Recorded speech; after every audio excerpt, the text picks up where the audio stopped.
So nandito po tayo sa 1.6 hectare. Ayan. So napakarami pong fruit bearing nito. Yun yung po natin more or less ay 200 ka punong niyog. So may signal, may linya po tayo ng kuryente. Ayan, may source ng tubig. So mula po doon sa Barangay Road 200 meters lang. Meron naman po tayo makukuha ang right of way. So payag naman po yun sila na magpadaan. Ayan, dalawang property lang po yung dadaanan natin. Payag po sila na magkaroon ng kalsada rito. Clean title po ito. Pwede po ang 2 gives. So dalawang bigay. 80% plat, 20% slope. Ayan. Ito pang bahay kasama na may linya ng kuryente. So meron din pong puso yan. Ayan. So ang fruit bearing po nito ay napakadami. Guyabano, kakao, lansones, rambutan, sampalok, kayumito, makupa. Yan, may lokban, daranghita, paho, mangga. Napakarami pong fruit bearing, guyabano. Ito po yung mga guyabano. Yan, may langka. Napakarami po talagang fruit bearing nito. So panalo na po kayo dito.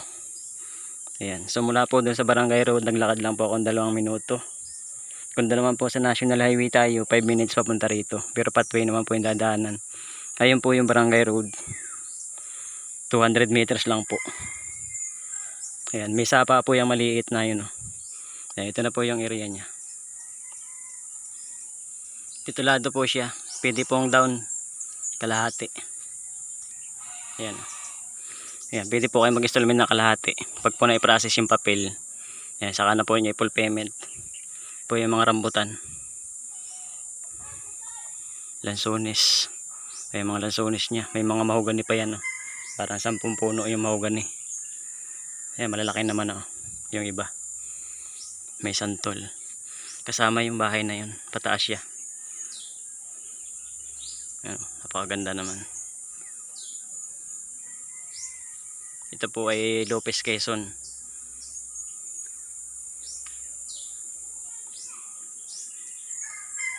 Ayan, napakaganda naman.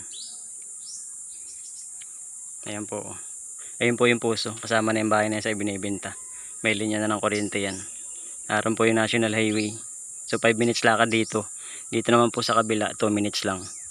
200 meters. Mula dun sa dudugsungan papunta dito. Payag naman po magpadaan yan dyan.